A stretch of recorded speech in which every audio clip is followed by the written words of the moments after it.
the first sign that the party had gone south for me was that the Asian guy that I was smoking with and having a great time with finally revealed his hand. The hand that he had been concealing in his lap. And he pulled this hand out at some point and laid it on the table, and he's just talking. He's in the middle of a fucking sentence. Now, I don't know if you've ever seen something like I'm about to describe. There's a Guinness Book of World Records record for the longest fingernails in the world, okay? And these are people that let their natural fingernails, not like fake fingernails, but natural fingernails just grow. They never trim them. They don't chew them. They make sure they don't get broken. And these fingernails grow. And when fingernails do that naturally, they grow to a certain point, and then they start to curl, right? And you've probably seen pictures of this. Now, and the thumbnail particularly just grows out to a certain point and then just curls under on itself and makes this big spiral kind of looking thing. And it renders the person's hand pretty much unusable unless they want to break these nails. Now, this guy's fingernails were like that. They weren't as long as, the longest in the world, but they were long enough that it was really fucking weird to me. And not that I wasn't enjoying the guy's company and that it would have been a problem, but that just like all of the sudden I'm high, so a little bit of paranoia maybe was kicking in, and all of the sudden it's like you and I have been talking for like an hour and smoking together, and now you reveal to me that you're going for the fucking fingernail world record. So he lays this thing on the table, and I'm trying desperately not to look at it. I'm like, yeah.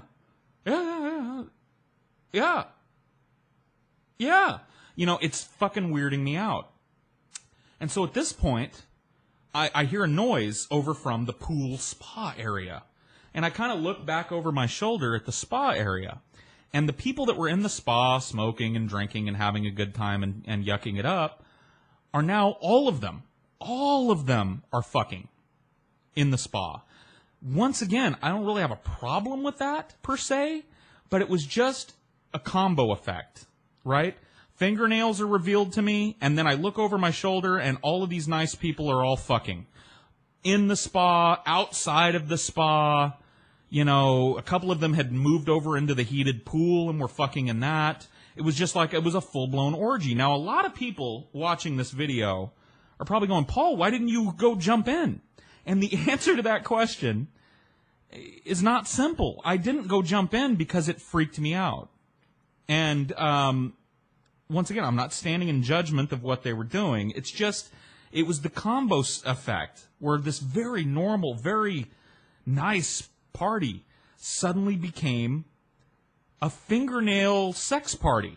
And it was that combined with the alcohol and the copious amounts of weed in my system. And I was just like, what is happening at this? What's going on here? And so I thought, you know what? I just need to go back inside. It's obvious that things have taken a turn out here. I need to,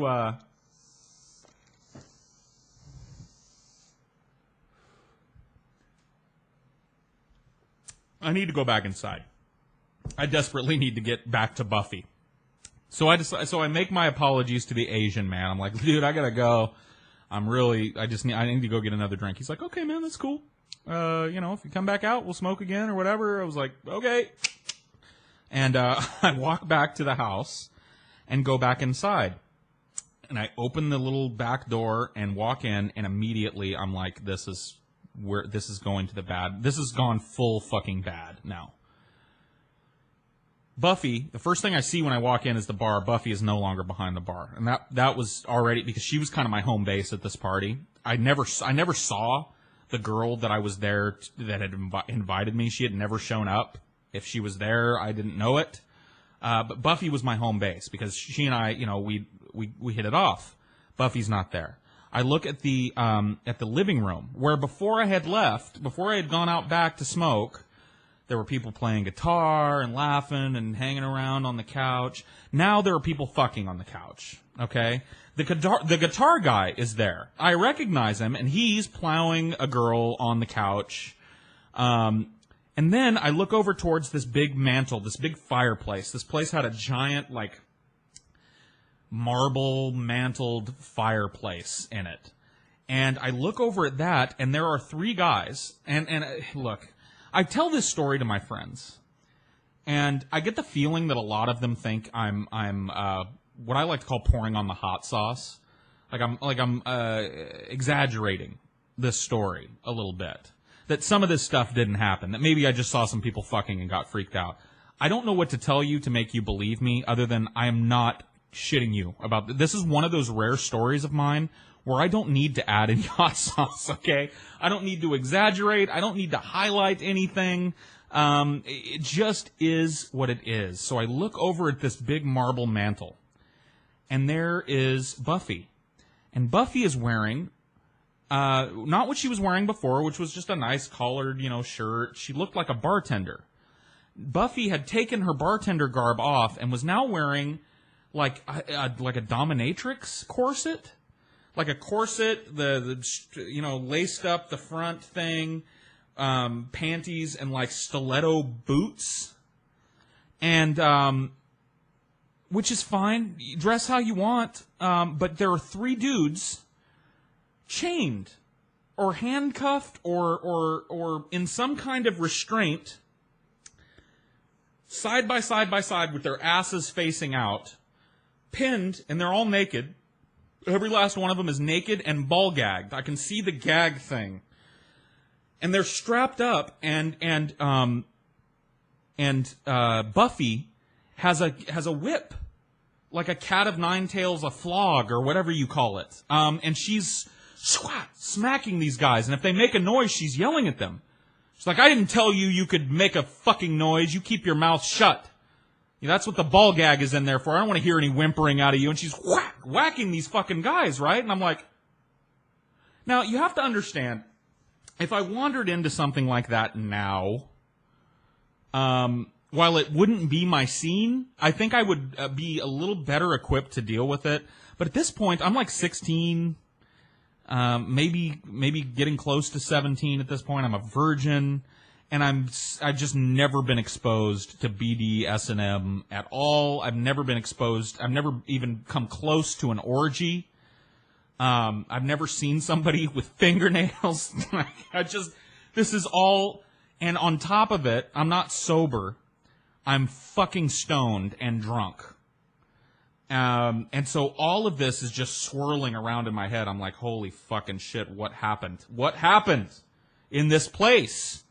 And so, as I'm staring at these dudes getting whipped, and Buffy, who was the nicest girl, whipping them and saying these awful things to them, she kind of turns around real quick and notices me standing there. And instantly, I knew that I was going to find no comfort from Buffy. I was hoping that maybe Buffy would see me, and she'd go, honey, this is just a thing we do, and look, there's a safe place for you to go upstairs where nobody's into this. But she turned around and she looked at me, and all of the kindness that was in her eyes for me when we were talking and she was making me drinks and having a good time, none of that was there. And she kind of glared at me, and she said, what the fuck are you looking at? You want some of this? You want some of this? Do I need to put you up? And I was like, no, sorry, didn't mean to stare. I'll be going. And I made this decision in my head that I got to get out of here. Now, I'm a guy that's very, very careful with his alcohol and drugs. I don't drive drunk. I don't drive under the influence. It's not safe. It's not a safe thing to do. So when I drink, and even back when I was a teenager, I made sure that if I was going to get high or drink to excess, that I had a place that I could stay until I was sober. But at this point, I made this decision. I was like, if ever there was a fucking reason to break your own rules on sober driving, this is it. I got to get out of here. I got to go. And I said, but first, I want to try and find the girl that invited me here.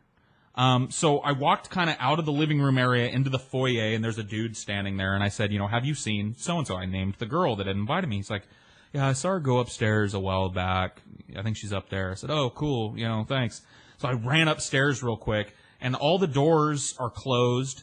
And so I kind of walk through, and I kind of open them, and I'm not seeing or hearing anything. And then there's this one door I hear giggling coming through, so I open it and just walk through it. And there is this writhing mass of human bodies. It was like something out of Hellraiser. the sheets were undulating and there were arms and legs hanging out of every, and I have no idea what combination of people were in there, nor did I care. I saw that and I was like, you know what, fuck this, I'm out. And so I went back downstairs. I needed to use the restroom.